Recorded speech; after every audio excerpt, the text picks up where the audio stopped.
नमस्कार दोस्तों, नमः शिवाय। जीवन ज्योति चैनल में आप सभी का हार्दिक स्वागत करती हूं। दोस्तों, आज की वीडियो होगी नवरात्रि, महाअष्टमी, महानवमी पर्व के विषय में, साथ में कन्या पूजन, हवन, पारण, कलश विसर्जन के विषय में भी आप लोग जानेंगे।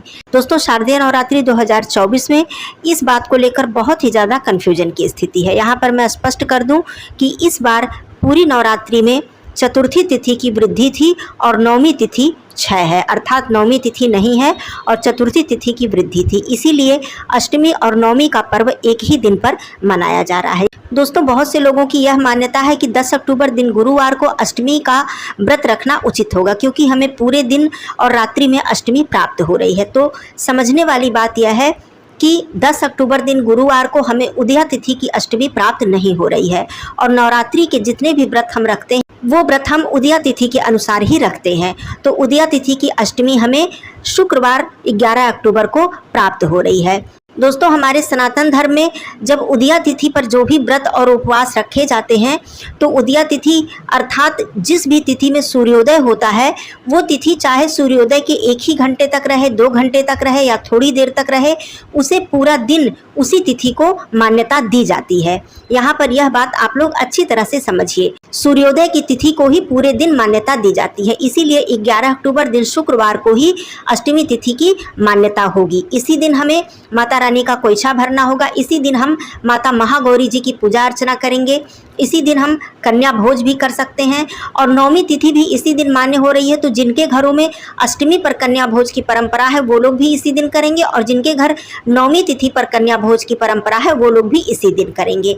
हवन तो नवमी तिथि पर किया ही जाता है सभी लोगों के यहाँ, तो हवन भी 11 अक्टूबर को ही किया जाएगा, क्योंकि 12 अक्टूबर को दशमी तिथि लग जा रही है। 12 अक्टूबर को हमें नवमी तिथि प्राप्त नहीं हो रही है और नवमी तिथि की 6 है, अर्थात नवमी तिथि में सूर्योदय नहीं हो रहा है। तो ये बात मुझे लगता है आप लोगों को बिल्कुल क्लियर हो गई होगी।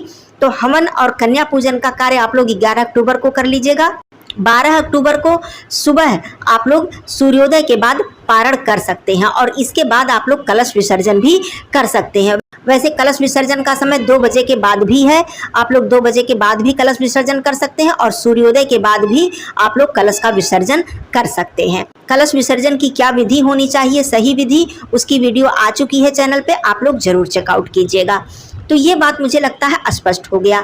तो अष्टमी तिथि पर जो भी मेरी बहनें हैं वो लोग माता महागौरी जी की पूजा अर्चना करेंगी। यह दिन पूरे नवरात्रि में बहुत ही खास दिन होता है और इस दिन माता महागौरी जी की पूजा अर्चना विधि विधान से करने से माता महागौरी जी सुख सौभाग्य में वृद्धि करती हैं, हमें धन धान्य सुख संपत्ति प्रदान करती हैं। तो इस दिन आप सभी लोग माता महागौरी जी को सिंदूर, लौंग, इलायची, पान का बीड़ा, वस्त्र जिसमें कि चुंदरी आप लोग चढ़ा दीजिएगा, कोइछा भर दीजिएगा। जो लोग कोइछा नहीं भर पा रहे हैं वो लोग माता रानी को वस्त्र अर्थात चुंदरी ही अर्पित कर दें।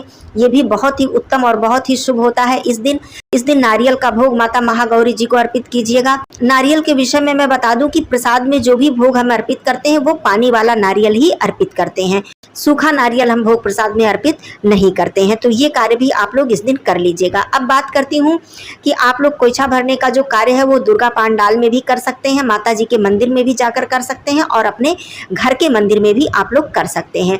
यदि आप बहुत ज़्यादा नहीं कर सकते तो आप किसी भी माता रानी के मंदिर में या फिर दुर्गा पांडाल में जाकर माता रानी को एक लाल या गुलाबी चुंदरी जरूर अर्पित कीजिएगा। ये कार्य करना बहुत ही शुभ होता है, इससे महिलाओं का सुख सौभाग्य बढ़ता है। ये कार्य करके अब बात करती हूँ कन्या पूजन की और हवन की। तो देखिए, हवन और कन्या पूजन को लेकर भी अपने आप में बहुत ही ज़्यादा दुविधा होती है कि पहले क्या करें बाद में क्या करें। तो मेरा यही मानना है कि कन्या पूजन का कार्य आप लोग संपन्न कर ले। सुबह सवेरे आप लोग उठकर माता महागौरी जी की पूजा अर्चना करें, स्नान आदि करके विधि विधान से इसी दिन माता सिद्धिदात्री जी की भी पूजा अर्चना करें और नारियल का भोग और साथ में हलवा पूड़ी चना का भी भोग आप लोग 11 अक्टूबर दिन शुक्रवार को ही अर्पित करें। माता रानी को भोग प्रसाद अर्पित करने के बाद आप लोग कन्या पूजन कर लें। यदि आप हवन स्वयं करते हैं तो आप हवन कर लें, उसके बाद कन्या पूजन कर सकते हैं, नहीं तो आप कन्या पूजन कर लें और यदि पंडित जी से आप हवन कराते हैं तो पंडित जी जब भी उपलब्ध हो पाए तब आप हवन का कार्य कर लें। ये कार्य आप पूरे दिन कर सकते हैं, इसमें कहीं से कोई समय की पाबंदी नहीं है। पूरे दिन हवन और कन्या पूजन का कार्य हो सकता है।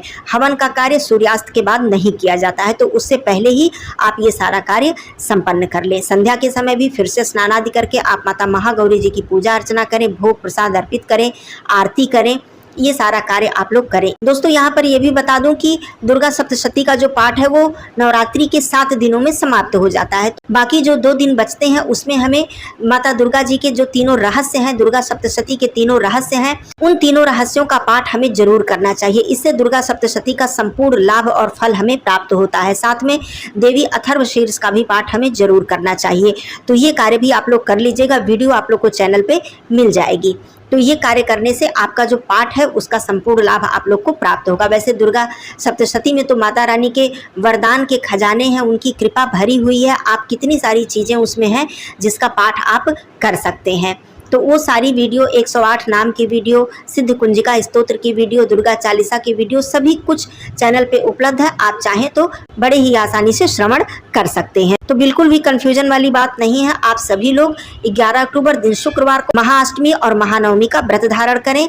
12 अक्टूबर दिन शनिवार को आप लोग इस व्रत का पारण करें। जो लोग 9 दिन का व्रत है वो भी इसी दिन पारण करेंगे, और जो लोग अष्टमी का व्रत रखेंगे, नवमी का व्रत रखेंगे, वो लोग भी दशमी तिथि पर पारण करेंगे। बहुत से लोगों की मान्यता है कि नवमी की संध्या को हमें पारण कर लेना चाहिए, लेकिन हमें हमेशा दशमी की प्रातः काल ही पारण करना चाहिए। वैसे आपके घर की जो परंपरा हो, आप अपने गुरुजनों से पूछकर जैसा आप करते आए हैं वैसा ही कीजिए, लेकिन जो नियम है वो मैं बता रही हूँ। तो दशमी की सुबह आप लोग 10 बजे से या फिर सूर्योदय के बाद से पारण कर सकते हैं। और रविवार को अर्थात 13 अक्टूबर दिन रविवार को एकादशी का व्रत रखा जाएगा। पापाकुंशा एकादशी का व्रत बहुत ही शुभ और बहुत ही मंगलकारी व्रत है। इस व्रत से हमारे समस्त पाप नष्ट होते हैं।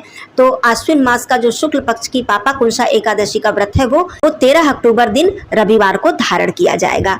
तो ये सारी बातें थी, बहुत ही महत्वपूर्ण, और आप लोगों का कन्फ्यूजन भी दूर हो गया होगा। वीडियो यदि पसंद आया हो तो इसे लाइक कर दीजिएगा और लोगों में शेयर कर दीजिएगा, जिससे कि सभी को जानकारी मिल सके। कमेंट बॉक्स में माता रानी का जयकारा जरूर लगाइएगा। फिर मिलती हूँ अगले वीडियो में, तब तक के लिए धन्यवाद। नमः शिवाय, हर हर महादेव।